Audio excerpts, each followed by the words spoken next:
Assalamualaikum warahmatullahi wabarakatuh. Nama saya Herlina Sevianawati dari kelas 2019B. NIM 191217334. Di sini saya akan mempresentasikan tentang ratio legis lahirnya Undang-Undang Cipta Kerja. Terbentuknya suatu peraturan perundang-undangan merupakan sebuah proses sebagaimana dinamika kehidupan demokrasi di lembaga legislatif. Dengan prosedur dan alur sistematika yang telah disepakati bersama, ratio legis merupakan pemikiran hukum menurut akal sehat, akal budi atau logika yang merupakan alasan atau tujuan dari lahirnya peraturan hukum. Dengan adanya peraturan global yang semakin mendunia, pemerintah Indonesia menganggap perlu adanya tanggapan yang cepat dan tepat. Hal ini dilakukan tanpa adanya reformasi kebijakan yang dianggap dapat membuat pertumbuhan ekonomi melambat. Omnibus Law Cipta Lapangan Kerja diawali dari visi Presiden Jokowi untuk membuka lapangan kerja yang lebih luas lagi. Dengan adanya Omnibus Law Cipta Lapangan Kerja diharapkan dapat merubah struktur ekonomi yang akhirnya mampu membuat perubahan terhadap semua sektor untuk mendorong pertumbuhan ekonomi yang lebih tinggi. Berdasarkan visi Indonesia 2045, Indonesia berkehendak untuk menjadi 5 besar kekuatan ekonomi dunia dengan menjadi negara berpendapatan tinggi pada tahun 2040.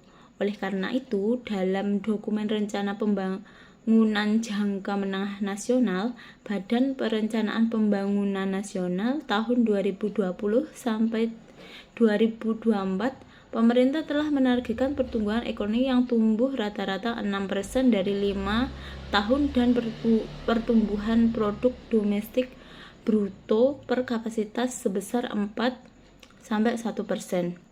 Omnibus Law dipilih pemerintah sebagai metode yang tepat dalam menyusun payung hukum proses bisnis perizinan di Indonesia, karena melalui metode Omnibus Law dapat membuat suatu regulasi mencakup lebih dari satu materi substansi atau beberapa hal kecil yang telah dibangunkan menjadi satu aturan yang bertujuan untuk menciptakan ketertiban, kepastian hukum, dan kemanfaatan. Konsep Omnibus Law ini merupakan konsep yang baru digunakan dalam sistem perundang-undangan di Indonesia. Sistem ini biasanya disebut sebagai Undang-Undang Sapu Jagat karena mampu mengganti beberapa norma undang-undang dalam satu peraturan. Selain itu, konsep ini juga dijadikan misi untuk memangkas beberapa norma yang dianggap tidak sesuai dengan perkembangan zaman dan merugikan kepentingan negara.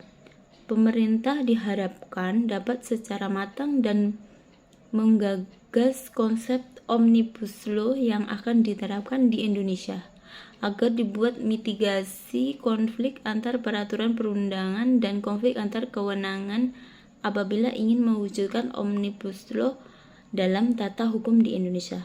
Karena tanpa mitigasi tersebut, Omnibus Law tidak dapat mewujudkan kepastian hukumnya sebagai penunjang investasi dan pembangunan.